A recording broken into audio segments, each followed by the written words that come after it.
All right. Michael, I don't know if you know this. All the gangsters are here. Of course. Where else would they be? I'm looking at the live chat. It's going crazy right now. Should we do? Let's do the sponsor, and then we'll give some shout outs. How does that sound? Okay. All right. Today's show is sponsored by Public. Public is the investing platform for those who take it seriously. You can build a multi-asset portfolio. I'm talking stocks, bonds, options, crypto, and more. Okay.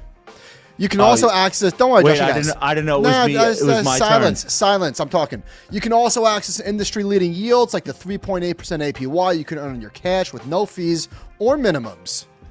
But what sets Public apart? What sets Public apart? AI isn't just a feature. It's woven into the entire experience. From portfolio insights to earnings call recaps, Public gives you smarter context at every touch point. Plus, earn an uncapped 1% match when you transfer your portfolio, including IRA transfers, rollovers, even contributions. Fund your account in 5 minutes or less. Paid for by Public Investing. Full disclosures in podcast description. Sorry, took me a minute, but I'm in the game now. Okay. Let's say some hellos really quickly. Michael Skyros is here. Serpentor 1080 says, "What up? What up?" Mark Morse is here. Matt Davison, KPS Fred, Rigatoni Capital, great handle. We'd love to see it. Nicole is in the chat. Boys, say hello. Be polite. Who else is here? Everyone. Oh my goodness. Do we have a It's Alex Kantrowitz, you guys. How you guys doing? What's up, man? So glad you're here. Both. Great to be here. What a week. Alex, I feel like it's like day 2 as I'm looking at your background. I not do homework assignment, but it's not day 1 anymore. What do you want him to? You want him to judge? No, he's got to update the book. Here's the thing. If you try to write a book today, given how much AI news is happening, your book is going to be like a year out of date by the time it prints. It's true. So there will be another book. It's just we got to wait a couple of years to figure out where the ending is. You have to write books as like a look back at what happened. You can't. I tried to read Ray Kurzweil's AI book this summer. I got halfway through it. Every other paragraph, he's like, by the time you read this might not be relevant, but. So how much of that can I read? No, you know what? Sorkin did it right. He waited 100 years to write the final like 1929 expose. This is the key. All right. I'm so glad you decided to stop by today because it's earnings week in the AI circus. And I think we get 5 of the Mag 7 reporting this week. Everybody except for Tesla which already reported, and NVIDIA, which comes at the end of November. But it starts tomorrow, and it's relentless through the end of the week. So what a great moment to just take stock of what's happening company by company. But Michael, I think you have a chart to set the table first. Yeah, so this is all short-term stuff, so it doesn't really matter in terms of where we are in the cycle. But I wish that we weren't so bulled up going into the reports. You have Apple at an all-time high today, NVIDIA at an all-time high. $4 trillion Apple today. Microsoft, I mean, it's all high. Google's going vertical. So I listen, you don't get to choose, but throw this chart up. So ChartKit did a 3-day rolling 3-day return look back at tech versus X-Tech. And it's the strongest 3-day stretch of the year. And if you zoom out, even back to like the dot-com bubble, it's up there. I mean, this is a notable run. So expectations are super high going to the print. And again, short term, but they better deliver. You know what this means to me? It means that we should not take the post-earnings reaction in the first day or the after hours as being overly meaningful. A lot of these stocks just went vertical going into these reports, and it would be totally normal for a company to have a great report and the stock not go up. Oh, NVIDIA is down 6%. Who cares? It's back to where it was on Tuesday. Yeah, I'm with you on that. Tomorrow we'll get Alphabet, so I guess I don't know if we're starting in alphabetical order. But let's do Goog. Expectation for revenue $100 billion. To remind the viewers, that's for the quarter. That would be up 13.5% year over year. earnings per share $2.27, which would be 6.8% year over year.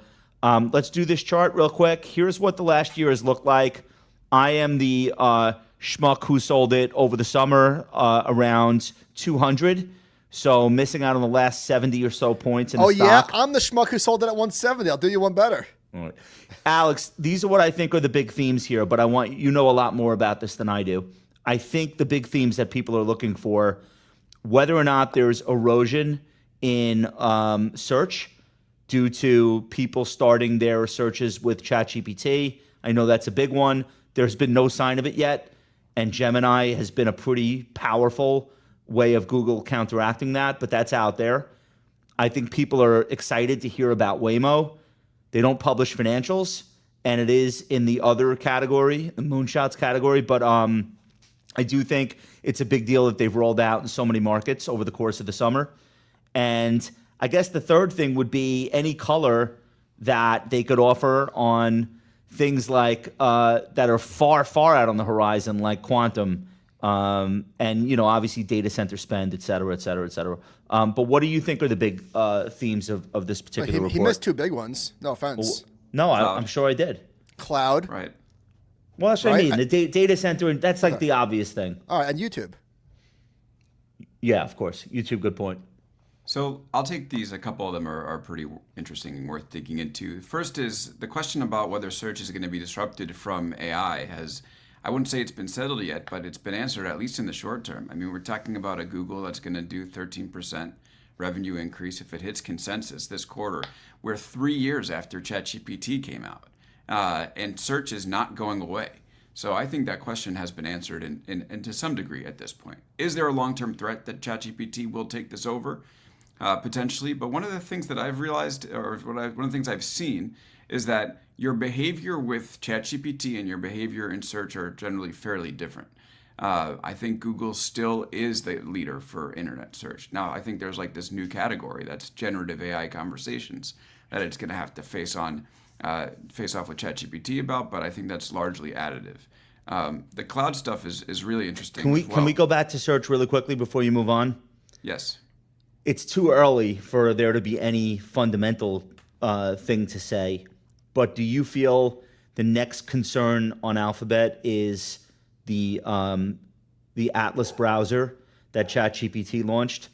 Because if that ends up being a thing that a lot of people try and like, Chrome is like really important to search. I wouldn't suggest that within the course of the next 90 days, there's going to be a sea change in the way people use the internet. But like, is that going to be the next question about Google search's dominance? Like whether or not Chrome can withstand an assault from OpenAI on the browser side? I'm not worried about Chrome. I spent a lot of time using the Atlas browser last week and reading about how other people have used it. It's a real fun tool. It's different. I think it is the future of browsing. However, Google has the DeepMind team within it. It's a little bit worse. They can do the same thing, right? Exactly. It's a little bit worse than OpenAI on product. But the idea that Google's just going to sit there and keep Chrome as OpenAI, brings these innovations to market, I think is not going to be the case. I think that, this could be a Snapchat Meta situation where like Snapchat comes out with stories, Meta comes out with stories. It's as easy as clicking a button on the browser. And you'll be able to get this type of functionality. That's definitely going to be the case with Chrome. And with browsers, many have tried to unseat Google, and few have succeeded. And really, by few, I mean none. Like it is one of the most difficult things to get. Tell us about cloud. Tell us about cloud. Cloud is going to. So this goes to your earlier point, Josh, about like let's kind of relax when the earnings results come in, because we're obviously in this point of like a big run up, and we don't fully know the full story as soon as the quarterly results come in. So just to give the Google example, investors were upset last quarter when Google gave guidance that it was going to raise, I think, capital expenditures from like 75 billion to 85 billion. And they're like, what are you doing spending all this money? And then a couple of months later, it announces a partnership with Anthropic worth tens of billions of dollars. So the money is just flowing in a basically unprecedented way in cloud. So it's going to be really easy to hold on to some signals that you don't have the full picture on. I would not go bananas if you see some numbers you don't like, because there could be a broader story, a few months that actually turn those numbers into a good thing.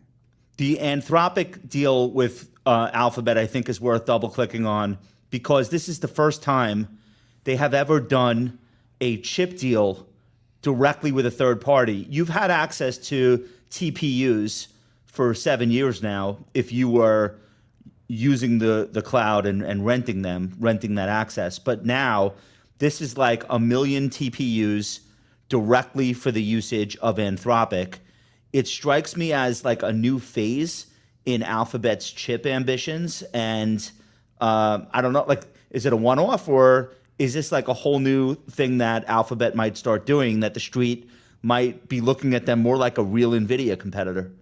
So I think this is the beginning of a new, really important strategic alliance between Google and Anthropic. And I think the timing of it isn't a coincidence.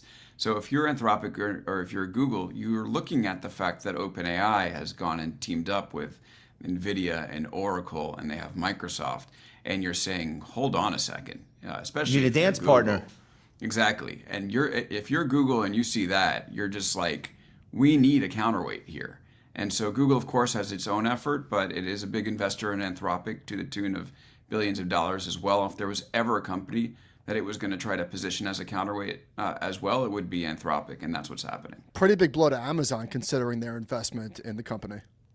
Oh yeah, I mean, I went through some of the Amazon numbers now and the Amazon initiatives, and sort of came to the what are you doing conclusion here. Their efforts on Is another one I've been wrong about all year. Well, let's pause on Amazon because Yeah. we're going to get there in a second. Let's do Meta. $49.4 billion in revenue for the quarter expected. That would be almost 22% year-over-year growth.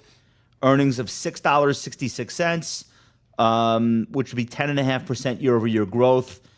Also spending like crazy, doing all sorts of new versions of financing, data center build-outs like Hyperion.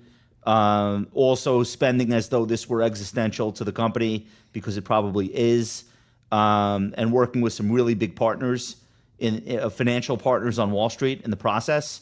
Michael and I behind the scenes, we're talking about some of these deals that they've been striking. This is going to be, the analysts are going to be all over this in the Q&A about these off-balance sheet financings between Blue Owl and BlackRock's involved and PIMCO's involved, and they're getting approval from rating agencies that it's not going to impact their credit. Like, this is the next phase of the cycle, and the analysts are going to be all over it. So Alex, just to put a fine point on what Michael's saying, which is I think the most interesting thing about going into this quarter, PIMCO basically was able to take down $27 billion worth of debt for all sorts of investors, as like a fund, and it looks like immediately after these bonds to finance the data center, it looks like immediately afterward you saw BlackRock become one of the largest holders. They tucked away a bunch of these bonds in their portfolio. The price of the bonds went up so much that PIMCO actually was able to net $2 billion in profit right off the bat, like immediately in reselling. The bonds hit 110 cents on the dollar. And concurrently, S&P Global comes out and says this is A+ credit, like immediately. Facebook does something really clever where they structure this type of spending as though it's operating as opposed to financial, meaning they're taking these 4-year leases on different data centers. Makes their balance sheet look cleaner. Right. So it's not a capital asset sitting directly on the balance sheet. It looks more like a lease. So there's a lot happening here, and it's happening fast. Everyone's in the mix. Citadel was making markets in the bonds. Blue Owl is involved on the equity financing side. It's FTX just like, is trading them. Yeah, it's a lot happening here. So tell us what your take is and whether or not you think this will be material to the call. Well, I would defer to you guys about what the impact of that is going to be. It Big seems mistake. to me like you're getting into. Well, yeah, actually, can you elaborate on that, Josh?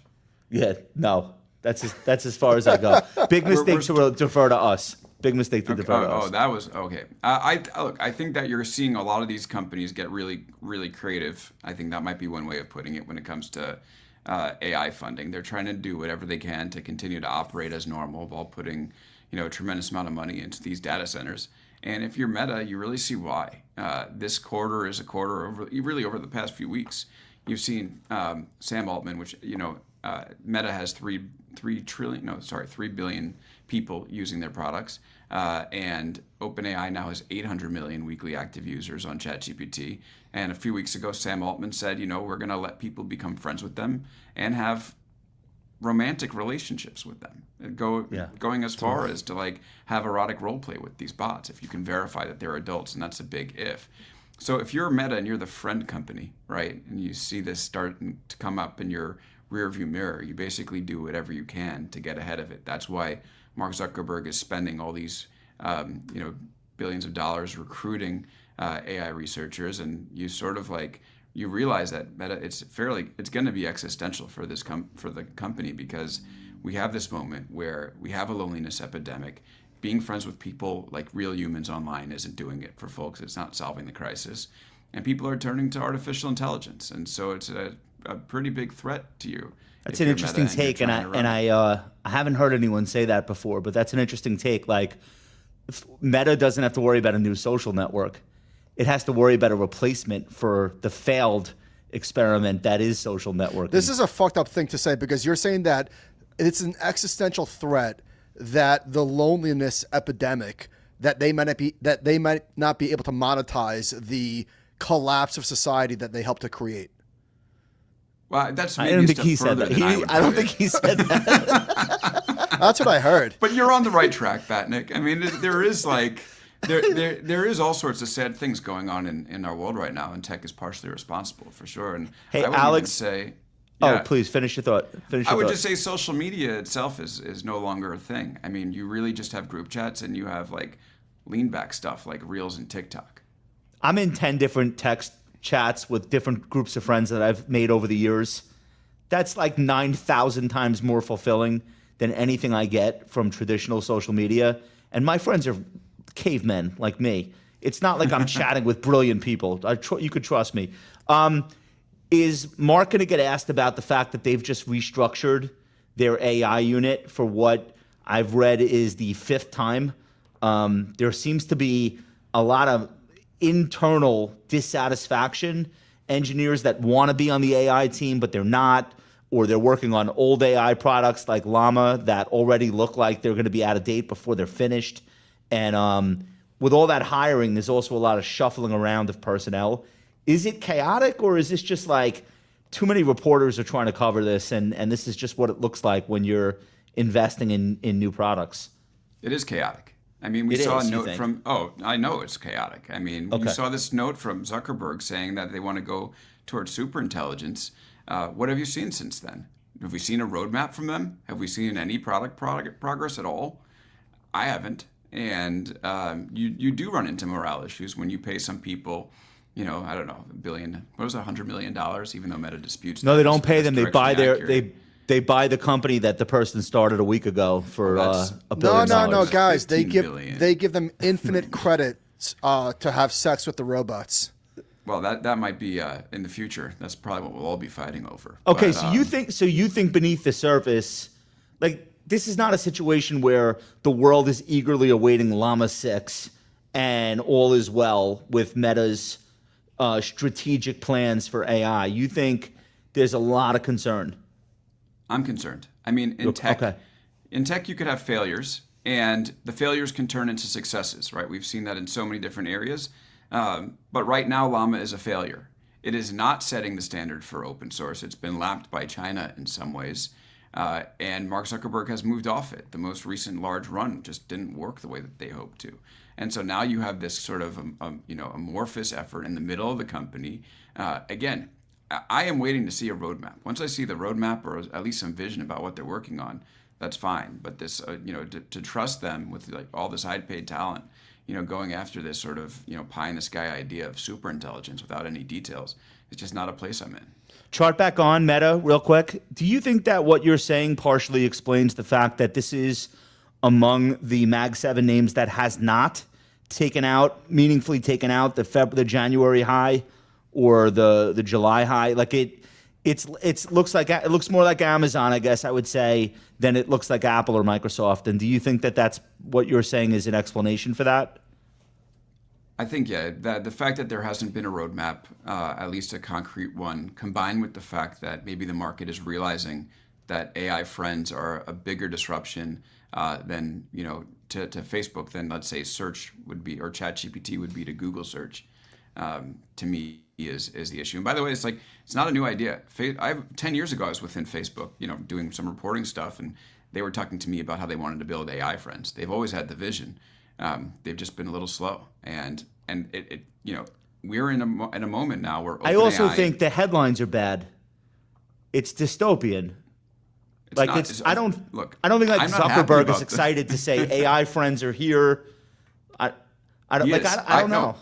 That's what they're doing. They're building the AI friends within Messenger, and they can be celebrities or he's leaning in. Voice. He's leaning into that. That is where they want to go. It is dystopian, and OpenAI has been executing here.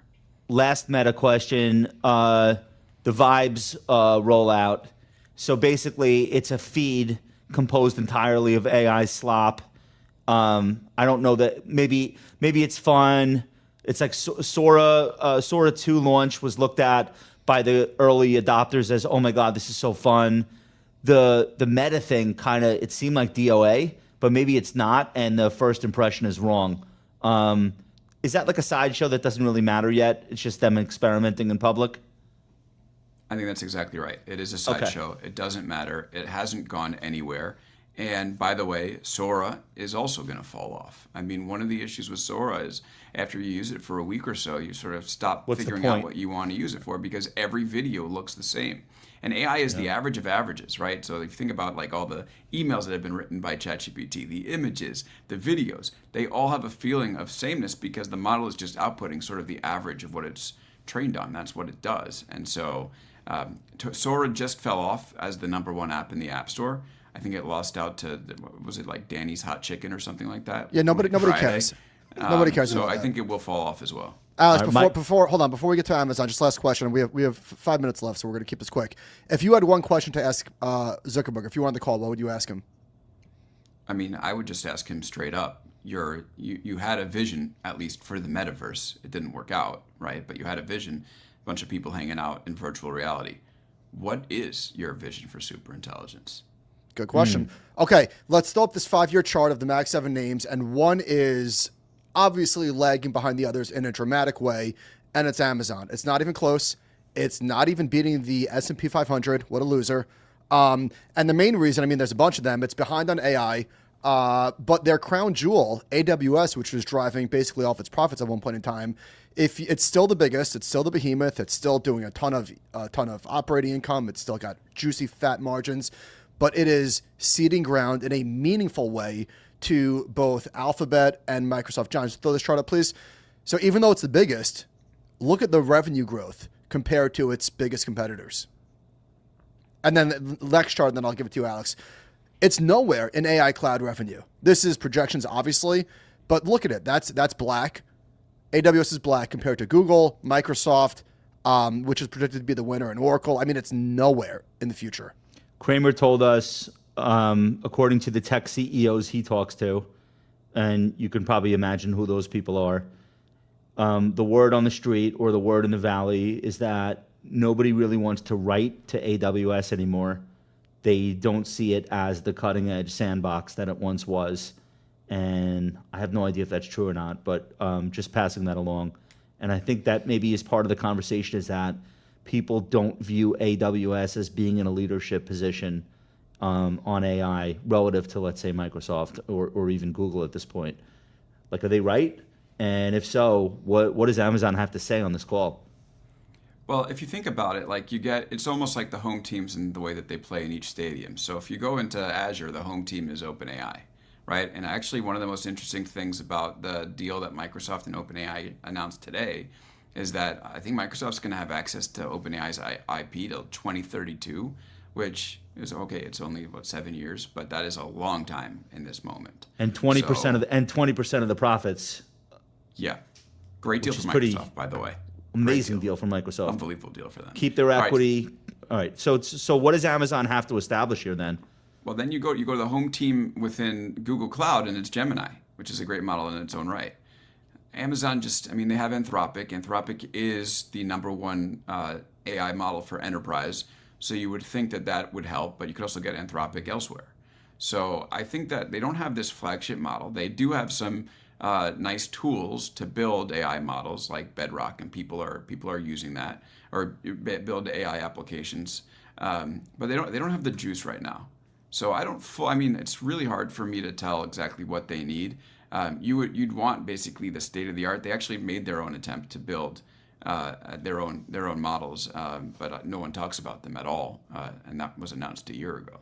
So I think that like what Amazon could do is this is still it's a sales business. So it will have to step up sales, maybe give credits, maybe figure out a way to get to build programs where they can get AI startups to be working with AWS more than they are. I mean, it's not lost for them. They still do a lot of really meaningful work with AI, but it is one of those moments where you do have like the proprietary models. They're uneven right now. Now, maybe so one philosophy about this is maybe you wait for all these models to commoditize, which they might eventually, and then it sort of doesn't matter which model you have.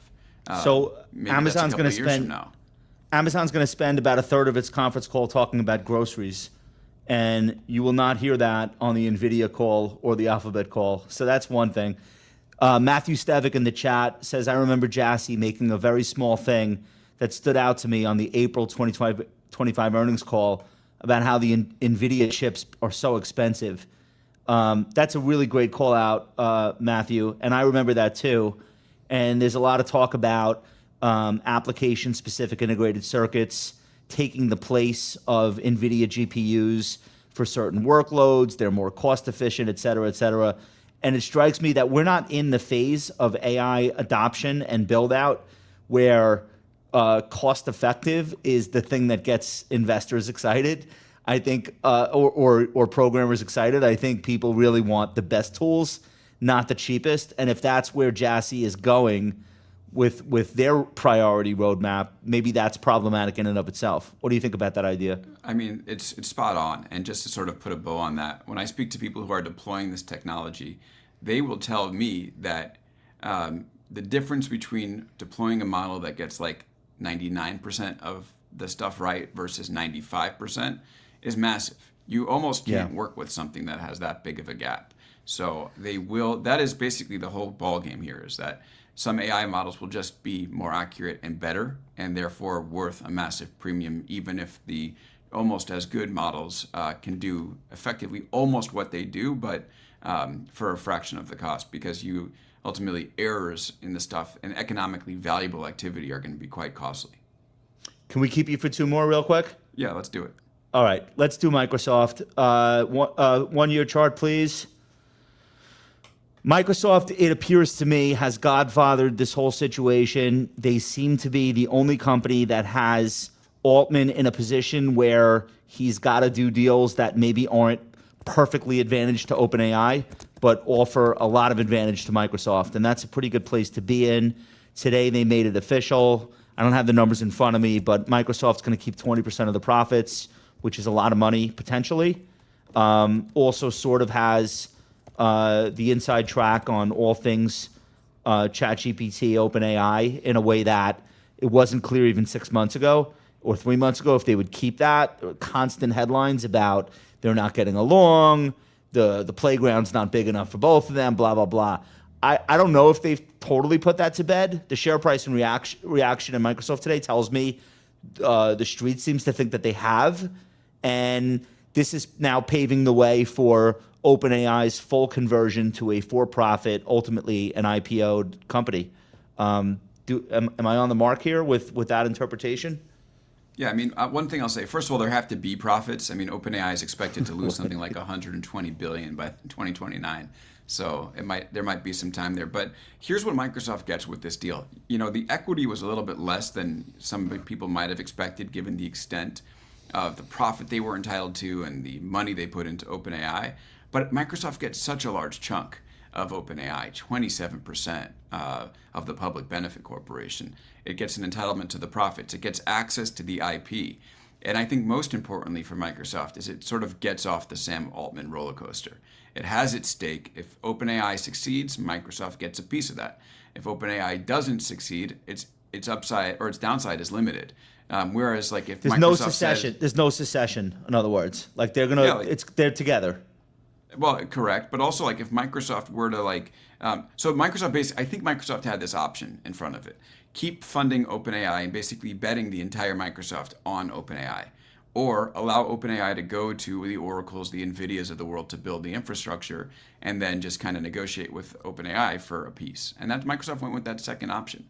And I think that's brilliant because it's basically like we'll get 27% of the company if these big risky things that Oracle and Nvidia are doing with OpenAI pan out. And if they don't, basically very little downside. They actually had this crazy thing written into the agreement, which I think is now put to bed, where once OpenAI achieves AGI, Microsoft like loses a whole bunch of their stake. Like could have been tens of billions of dollars. Like that was the deal. And who declares when OpenAI has achieved AGI? OpenAI declares. Polymarket. Right now, there's an independent board that will review that. So, But it's a financial. not fully Now gone. it's about replacing actual workers. It's not this nebulous concept. Like it's a financial test to see whether or not they've achieved AGI.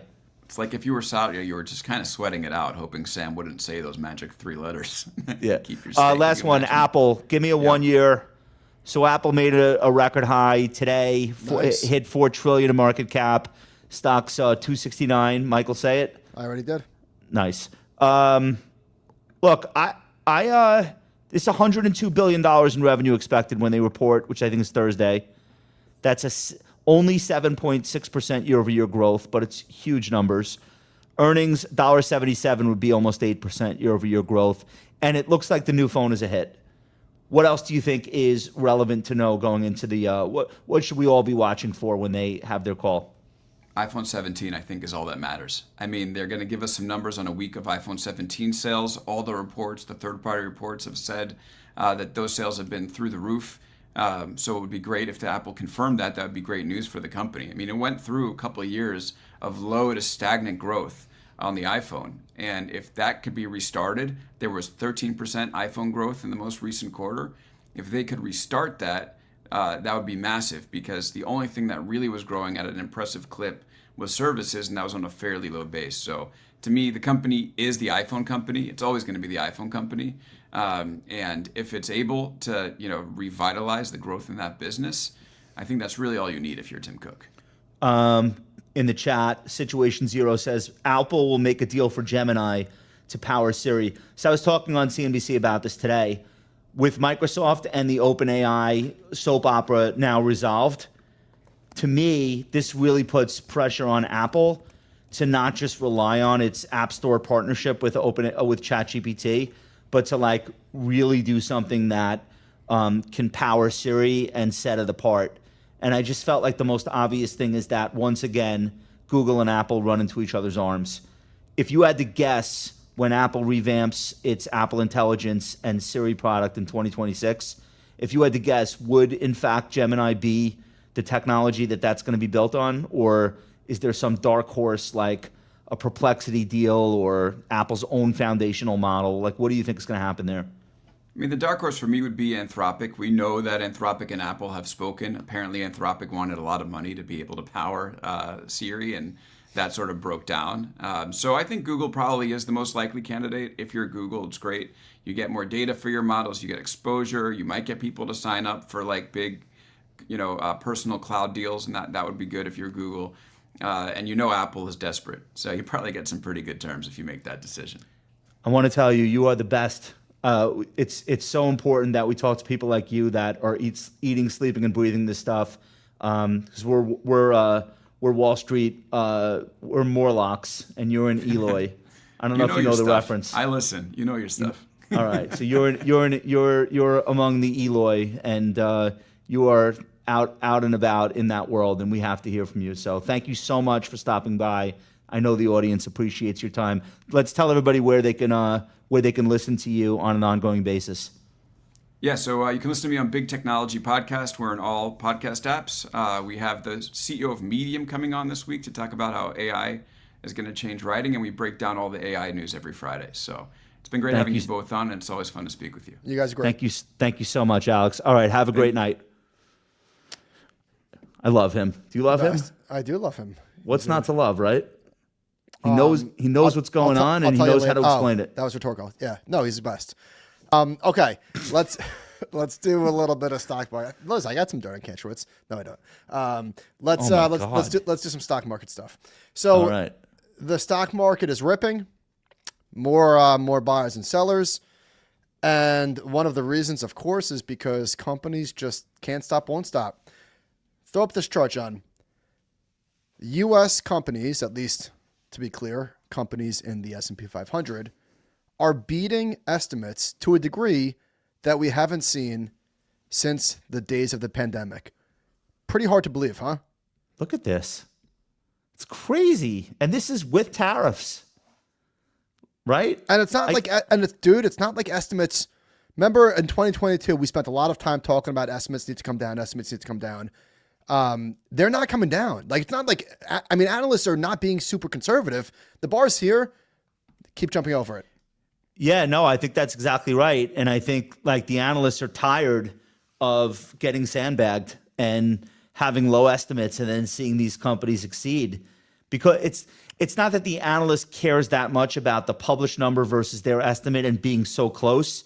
You feel stupid in front of clients who are trying to trade these stocks, and you keep telling people to curb their enthusiasm, and then they go up 20 points. I think the analysts don't want to be in that position anymore. But they also don't want to get out over their skis, where it's like, guys, come on. How could At this point, what are you more worried about, though? If you're doing sell-side research on AMD and Micron, you're way more worried about getting leapfrogged than you are about getting over your skis. Me personally, I feel like the risk is always to the downside. Like, I would much rather be conservative and companies just crush it and you just go, listen, right? As opposed to like getting all balled up at the top. It's like, you donkey. Like, now? Yeah. Well, I guess that's probably a pendulum, just like everything else. Sure. All right. One other thing I want to mention. Chart Kid made this. I've never seen it before. Here's what we're looking at. We're looking at the number of all-time highs in a year juxtaposed with the max drawdown for the year. So all the way on the left, you see so sick. All the way on the left, the companies that are on the zero of the y-axis are companies are years that didn't see an all-time high. Okay, those are bear markets by definition. And then what we're looking at, the red dot, is 2025 year to date. Looks very similar to 1998, where you had a 20% give or take drawdown, and yet tons of all-time highs. 35 year to date. 98, of course, was LTCM and the Russian ruble and all that sort of stuff. And market hiccup for a second, and then boom, off to the races again. What a chart! This is so great. And I'm going to tell you another thing. In the summer of '98, when keep this up, in the summer of '98, so you had So this is saying in '98, in the full year, you made almost 50 new all-time highs. Unreal. And then a 20% drawdown. I remember that 20% drawdown. It was in the summer, and Greenspan came out and dropped rates, like not by a little bit. I forget the actual number, but it wasn't 25 basis points. And it wasn't on schedule. It was a surprise rate cut. It was in response to the fact that they were trying to do this long-term capital bailout, hedge fund blow up. They were trying to like do a workout with other banks on the street. They did a self bailout basically without taxpayers being involved. But they were also countering like just massive disruption across Asia. It wasn't just the Russian ruble. It was the Thai baht. It was all these currencies that on the surface you feel like it's obscure. It doesn't matter. But when it's every currency, one after another, blowing up. And bond market's going kablooey too. Yes. So they did this sort of one-off intra-meeting surprise cut, and it immediately brought order back to the markets and the NASDAQ. And I remember it like it was yesterday, even though it's like 27 years ago. I wasn't managing money. I was like a cold caller, but I was watching the TV with all the brokers. And that reminds me a lot of how fast the turnaround was this April, where it was like, we're going to do these insane tariffs. And then like a few days later, nah, we're really not going to do that. It's literally, it's eerie how much those two things match up. So shouts to Chart Kid Matt. So that's good. a really sick visual. I love what this guy's doing. All right, let's talk about the robots. So Wait, last thing, put that chart back up. So by definition, is 1995 the best year ever for the stock market? Yeah, because it went straight up. There was no chill. 80 new all-time highs and no drawdowns. It was that, and then 2017 to my memory. Yeah. So Guys, if you're staring at this chart, that's 95 is all the way to the right. No drawdowns. 2021 is right next to it. Yeah. Great chart. Yeah. Love it. So I'm stealing it. Okay, so there's been articles written about what Amazon is doing inside of the warehouses. They've got all sorts of robots. Some are newer than others, but able to do all sorts of things in terms of moving gigantic things around the factory, and then taking up the packages and all sorts of robots, machines. Okay. So obviously a lot of factory workers are being displaced, replaced, but then we got news yesterday, or this morning actually, there was speculation that they were going to cut 30,000 corporate jobs. It's 14,000 corporate jobs, obviously a meaningful number. They wrote a blog post today about it.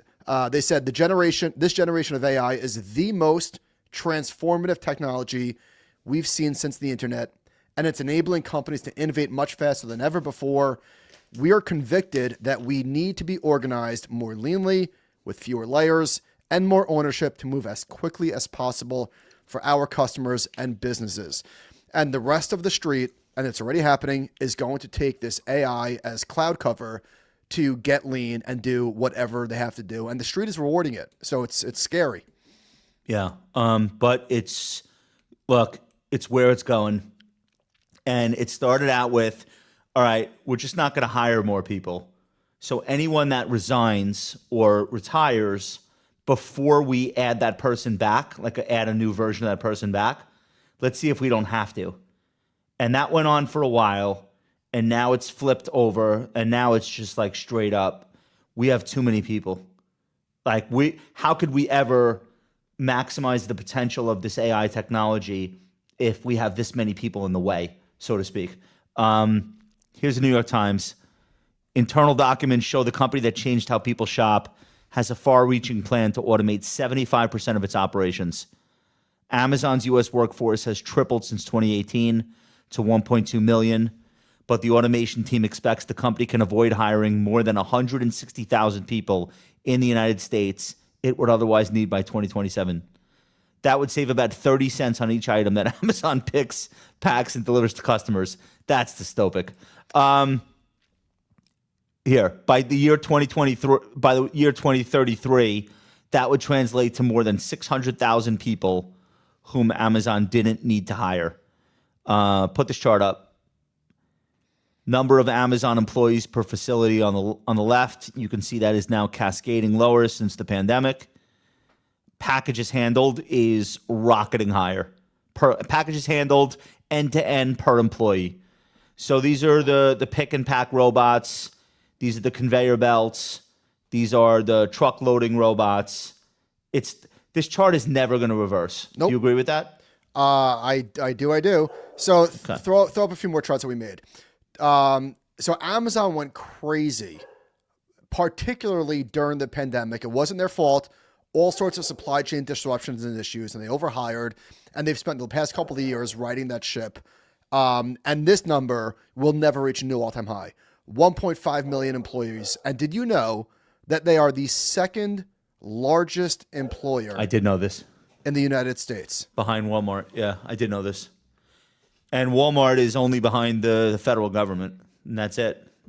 Like, you know what I mean? Like, these numbers are insane numbers of people. And if Amazon is going to stick to its roots of, it's always day one, and there's always room for delighting the customers with more efficiency. Of course, this is where it's headed. But I think what's shocking people, Michael, is that these aren't warehouse jobs. This 14,000 is white collar employees. So this is everything from engineers to like assistant vice presidents. But this is no longer about people in the warehouse. This is now biting into bone. Well, one of the people quoted in one of these articles, there's been so many over the past week, said, when I got hired, Bezos was like there was like 6 managers between me and Bezos. Now there's like 28 or whatever the number is between me and Jassy. Like there's so much bloat and That's fat. That's how tech companies die. All right, Wall Street Journal. This is not just the story of Amazon. This is now the story of corporate America. How's this for a lead? It is the corporate gamble of the moment. Can you run a company increasing sales and juicing profits without adding people? Yes. American employers are increasingly making the calculation they can keep the size of their teams flat or shrink them through layoffs without harming their businesses. AI, blah, blah, blah. Many companies seem intent on embracing a new ultra-lean model of staffing where more roles are kept unfilled and hiring is treated as a last resort. At Intuit, every time a job comes open, managers are pushed to justify why they need to backfill it. Quote, that typical behavior that settles in, and we're all guilty of it, is historically, if Jane Doe leaves, I've got to backfill Jane. Now when someone quits, the company asks, is there an opportunity for us to rethink how we staff?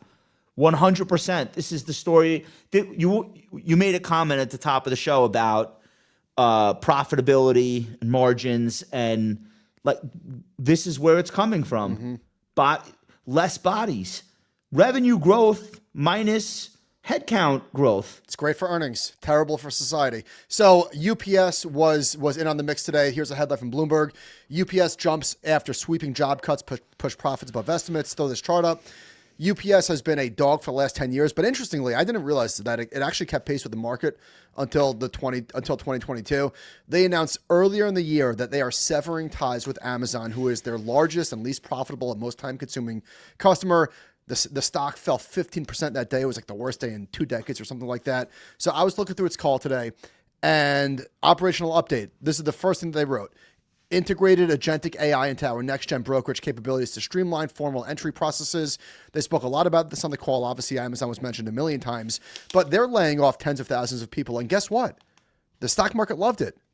It's a cold world. Loved it. But the stock was up, 9% today. Same thing with Target. Target cuts 1,800 corporate jobs. Corporate jobs, not people in the store. No, these are paper pushers. It's first major layoffs in a decade. And look at the chart. Again, this thing has been punished a long time, but the stock market loves it. So it's going to keep happening. I think it'll keep happening so long as the share price reaction is positive. And it will be positive because I think Wall Street now understands the year of efficiency is becoming the decade of efficiency. Like there's no end in sight to the levels of efficiency that these companies need to pursue. Great for investors. I don't want to say horrible for society because I don't want to go crazy. No, it is. But it's we don't have enough time on the show to cover it, but it absolutely is. And if this wasn't your signal to own the robots and be an investor in the market, I don't know what you're waiting for. I told you 10 years ago that was the name of the game. Strategy is the first digital asset treasury company to receive a rating on its debt. S&P issued its first ever rating in the space, and it gave Strategy a B-, which is junk. But I think with a very good explanation why.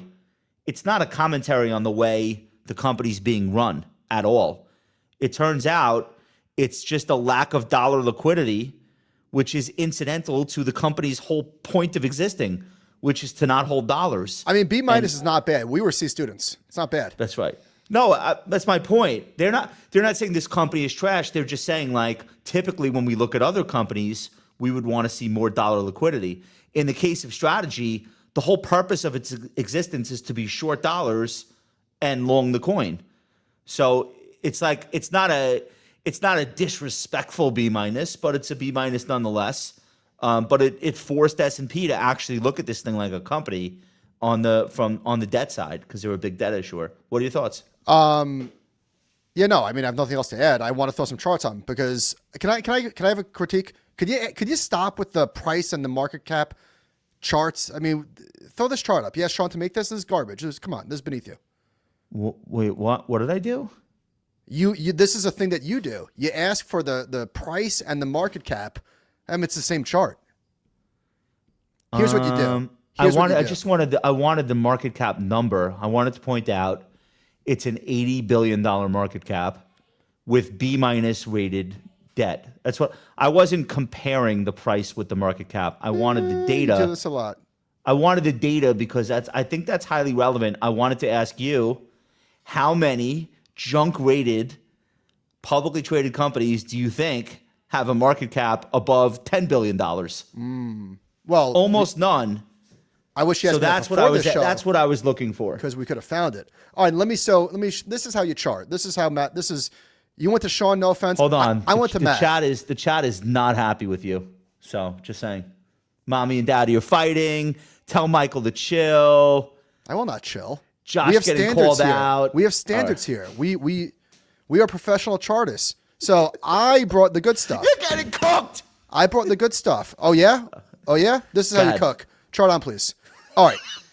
What I show. You made the same chart. No, I didn't, asshole. I'm showing the value of their Bitcoin versus their market cap. This is not the same as what you did. And then, hold on, chart off. Yeah, what's so funny, moron? What's so funny? Mommy and daddy are fighting. I feel like this is my fault. All right, That's chart funny. back on. Okay, look at this chart. So the Bitcoin versus the market cap. And then what Chart Kid did on the right-hand side was he divided it. So early on, when strategy was the only game in town, formerly known as MicroStrategy at the time, it was the only way for people to get crypto exposure in their brokerage account outside of GBTC. In like a stock wrapper. This was the right. vehicle of choice, and it traded at a mega premium. And even in the early days of this most recent bull market, look at that run. Holy cow. It was 3.5 times a premium to its underlying. And guess what? Whoosh. Other way. This thing is getting cooked. One more chart. Next one. Okay, here we go. So this is that chart zoomed in a little bit. Actually, I'm sorry. This is a different chart. My bad. This is strategy divided by Bitcoin. And investors are just not having it anymore. They said, listen, I don't need MSTR to get my leveraged exposure to crypto. If I want leverage exposure, I could literally just get it. I don't need this anymore. And I don't know how this premium comes back. This is Jim Chanos's trade from the short side. He's long Bitcoin. I don't know if he's using the ETF or not. I think I'm seeing him for dinner in a couple of days. I'll ask him. It is and he's working. Yeah, it's working. He's killing it with this trade. And look, this is one of those things where when he rolled it out, I'm like, yeah, of course that's going to work. And then 2 minutes later, it's like, no, wait a minute. Of course that's not going to work because everything's fucking stupid now. But it did work, and I'm really happy for him. I think your explanation, like it was the only way for people with traditional brokerage accounts to be long Bitcoin, and then all of a sudden it wasn't. I think it's just leaving one thing out. I think you're right. I think you're missing one component. There was a moment shortly after the election, but before the inauguration of Donald Trump, where all of these crypto things were being one by one, the Trump family, all of them, Don Jr., Melania coin. like they were all like saying, don't worry, Gensler's done, that era's over, everything's gonna get fixed, David Sachs in the White House, blah, blah, blah. There was like, I want to say that was like a 4 to 6 week period of time. Michael Saylor was on TV 5 days a week in that period of time. That's when he, like the Saylor phenomenon, we had him at Future Proof in Miami, which was March. Mm-hmm. So like there was this season, the season of Saylor, where he was like, you couldn't turn your head left or right without seeing somebody talking about strategy or him explaining it to somebody. And that, I think, played a really big role in getting the share price to 3.5 times the value of their Bitcoin. And I think I would just point out, it's really hard to keep that media momentum up. I seem to be the only person that's capable of doing it for more than a year or two. So it is not easy to make those appearances and tell the story. And so I think that's a miss. I haven't seen him around lately. There comes a point where there's no more podcasts left to do. Well, and if you're you right. don't have a new You're right. story, they don't book you on the shows. I am excited to listen to the call because everything that he's been saying, it's not working anymore. And I don't know how you get that mojo back. I mean, I would offer myself up as a consultant if he wants. All right. Anyway, interesting though, for people that are interested in reading about MicroStrategy as an issuer, visit S&P. I think we've come to make the case. I have 2 small cap stocks breaking out. One of them is your idea, but it was my idea a generation ago. Let's put this up. That is true. IMAX. I told you I found my pitch from 2004 when I was selling this shit over the phone. Anyway, I was right 21 years ago, and you were right. And you were right 1 year ago. IMAX is the most important entertainment company in Hollywood other than Netflix and Disney. I would say it's number 3. Every major release coming out in the next year, but probably the next 5 years, is desperately locking up as many IMAX theaters as they can. They're building new 70 millimeter theaters because that extra large format is not available enough. The converted theaters at AMC and Cinemark, like the distributors, the studios, the Chris Nolan The Odyssey. Okay. They're actually, this is true. IMAX said there is so much demand for tickets that the exhibitors, the theater companies themselves, are converting as many of their theaters to IMAX as they can so they can get in on the selling tickets early thing, like as soon as possible. They put the tickets up for IMAX format a year in advance. No one in the film industry has ever thought to do this. It's the first time. They sold it out in like an hour. Yeah, it's crazy. You cannot see the Odyssey, and it's the greatest cast ever assembled for a movie like this, we should point out. But it doesn't matter. It's proof of concept. We're now treating movies like concerts. We're buying tickets 6 months, a year in advance, and there's not enough capacity for IMAX. So they're going to make a lot of money selling the cameras, the equipment, because Chris Nolan filmed this movie in IMAX, which is the thing that we should point out. It's not a regular movie converted. It's filmed in IMAX. They call it FFI on the call. That's like a thing now. Yes. Filmed for IMAX. Yes. So they're going to sell a ton of equipment to other studios who want to have one of these a year, which they all should. You see, this is how you get a $1 billion movie, by the way. The conversion fees, existing theaters that want to become IMAXs. I read that the backlog is 500 theaters or something and growing. They announced a huge deal with Cinemark yesterday. Yes. So there's tons of money to be made. This is a small cap stock. It's some weird thing where it's like Canadian, but it's based in New York, blah, blah, blah. I think this is just the crown jewel of the film industry, and it's become the most indispensable part of opening a movie. They're going to have things like Netflix commissioned Greta Gerwig, who made Barbie, to do Narnia, and it's exclusively coming out in IMAX. You can't see it in a regular theater. Like, there's stuff coming out in IMAX that I think is paving the way for this to be a much bigger story, and I think the stock continues to work. So bravo to you. I'm not in it. I'm waiting for a sell-off to buy it. It'll probably go to 50 before I have a chance. Did we have that chart up? One more time. I had a technical chart. I don't know where this thing came. There we go. Like, this is going to go, right? There's still time. It didn't leave you. Like, what are you waiting for? All right, next. Whoa. Hold on. I have 2 things to add. I can't let you go without this. I love the case. On the call, they said the North American box office was down 11% in the third quarter, and the IMAX box office globally was up 50%. Throw up this chart. This is the share of the box office, domestic, China, global, international, ex-China, and it's up and to the right, obviously. Look at the next chart. Top 10 grossing IMAX titles. So to your point, it is a concert. When people want to see something on the big screen, they're going to IMAX. And then you mentioned like the slate that's coming up. Yeah, it's huge, and everybody's in on it. So it's going to continue to work.